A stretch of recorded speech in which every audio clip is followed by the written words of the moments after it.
have the promises of the treaty been kept? Since 1873, the relationship between governments in Canada and the Anishinaabe of Treaty 3 has been ongoing. The health and strength of the relationship has been mixed.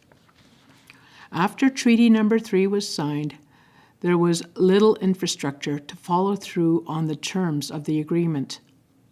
Often, the treaty relationship was not a priority to government officials. In other cases, officials were not empowered to act.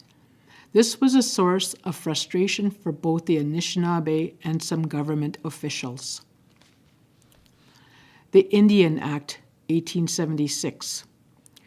The Indian Act did not change the words of Treaty Number 3, but it did change how some of the agreements of the treaty were viewed by the Crown. 3 years after the signing of the treaty, the system of colonial control was implemented. For the last 100 years, the Act placed barnacles on provisions of the treaty. Edmund Damon, 2023. Treaty Number 3 since 1873.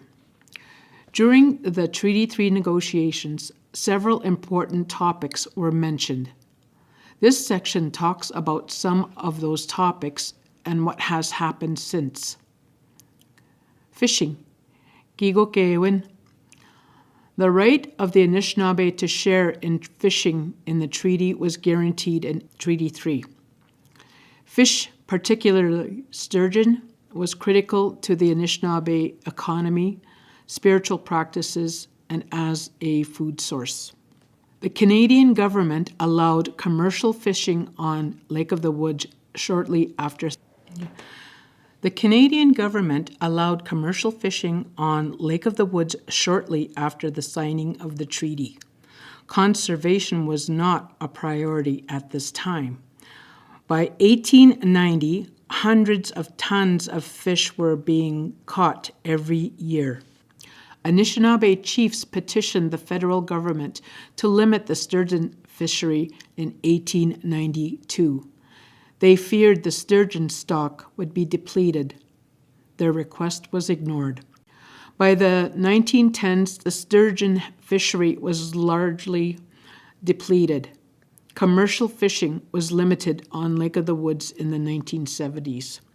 Since the 1980s, the Anishinaabe have been working with provincial partners and others to conserve Lake of the Woods fisheries and to reintroduce sturgeon to Lake of the Woods and the Winnipeg River. The only fish taken for traffic are whitefish, sturgeon, and pickerel, and other varieties caught are thrown away. Last year, the number of pounds shipped from Rat Portage to the United States was about 200,000. The number of sturgeon caught on an average in each net at every haul is from 1 to 200. Annual report of the Indian agent R.J.N. Pither, Rat Portage, Treaty Number 3, 1890.